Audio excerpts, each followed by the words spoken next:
فرض كسجدن بحالا ظهر ويم عصر ويم مغرب كسجدن بحالا እጃችንን አንስተን ዱዓ ስናደርግ ረባክ ዱዓ አይደረግም ከሰላት በኋላ ዱዓ አይደረግም እያሉኮ አስቸገሩን እንዴት ነው ይላል نعم አይደረግም ወንድሞች እንግዲህ ዒልሙ ያንተ አይደለም የኔ አይደለም የሱ አይደለም ዒልሙ የአላህና የረሱል ሰለላሁ ዐለይሂ ወሰለም ብቻ ነው ነቢያችን ሰለላሁ ዐለይሂ ወሰለም ይህን ጣውላ ፊቴ ያለው ጣውላ ያኒ ሰባብረህ ውሃ አድርገህ ብላው ቢሉኝ እበላዋለሁ ቢገድለኝም እበላዋለሁ ምክንያቱም ነቢያችን ሰለላሁ ዐለይሂ ወሰለም የሚያዙኝ ትእዛዝ ለኔ የሚጠቅም ነው እንጂ ለኔ የሚጎዳ አይደለም ዲኑ ደግሞ ቀዶ የሚሰጠን አላህ ነው እኛ ደግሞ በቅዱ መሰረት እንሰራለን አሁን فرض ከተሰገደ በኋላ صلاه الصبح ظهر عصر مغرب عشاء كسجدن بحالا السلام عليكم اجهاد ستህ ዱዓ አይደረግም حرام ነው كفر ነው አይደለም የሚለው ያለው لكن ነብያችን አላደረጉትምና ተው ምን ላርግ ቀጣ السلام عليكم قال ነብያችን ሰለላሁ ዐለይሂ ወሰለም ህይወታቸው በሙሉ ይሉት የነበረ የተውልን ሰሃባ ይሉት የነበረ የተውልን ምንድነው استغفر الله اللهم أنت السلام ومنك السلام تباركت يا ذا الجلال والإكرام بله يالو ذكر أذكار لا إله إلا الله وحده لا شريك له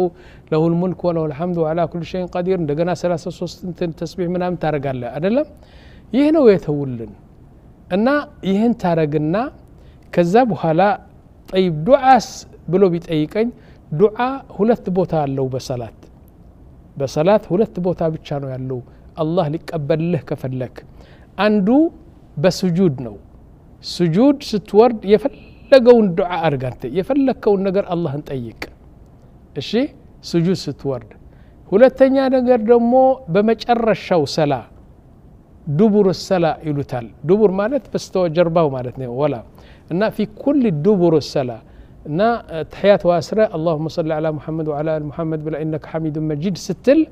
ዱዓ አምጣ እዛ ጊዜ የፈለገውን ዱዓ ያ ዱንያም አኺራም ነገር ጠይቅ ይህ ቦታው ነው ሁለተኛ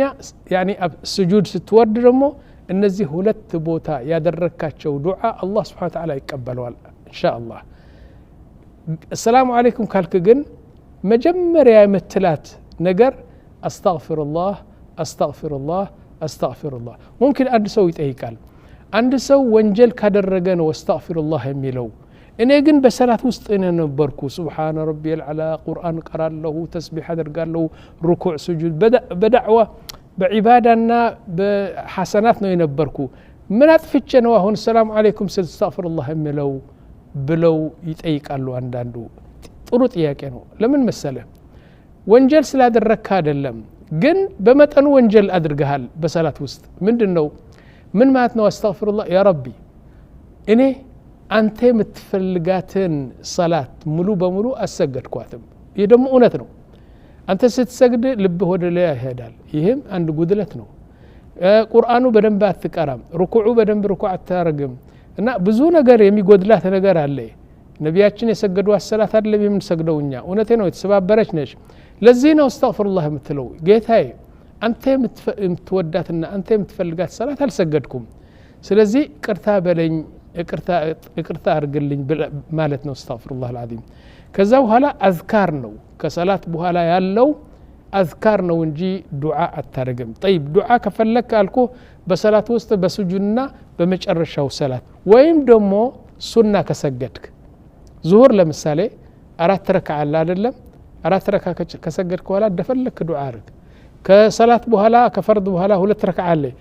ከዛ በኋላ እንደፈለክ ዱዓ አድርግ እሺ طيب ከዛ በኋላ ولذلك ነብያችን ሰለላሁ ዐለይሂ ወሰለም ለሙዓዝ ብን ጀበል የሚባለው ታላቁ ሰሃቢ ምን አሉት ያ ሙዓዝ አሉት ነብያችን ያ አላህ ይህ ራሱኮ ዓለም ሙሉ በሙሉ ይችን መሬት ወርቅ ድፍድፍ አድርገው እንካ ቢሎ ቢሰጡህ والله ይሄን አሁን የምለው ነገር ይበልጣል ምን አሉት ያ ሙዓዝ አሉት نعم والله إني لأحبك والله الله شاهدي ነው እወድሃለሁ አሉት ማን ነው እንደዚህ የሚለው ወንድሞች ነቢያችን ለሙዓዝ እንደዚህ አሉት إني لأحبك يا معاذ አሉት لا تدعنا في كل دبر الصلاة يعني እንትኑ ሲጨረስ يعني صلاة ሲጨረስ يعني السلام عليكم كمالت بفيت اللهم أنت السلام ومنك السلام تباركت يا ذا الجلال والإكرام بل ይላል ስለዚህ እንደዚህ አይነት ነው እንጂ እጅህን ስተህ ዱዓ ማረጉ ከሱና ውጭ ነው እንላለን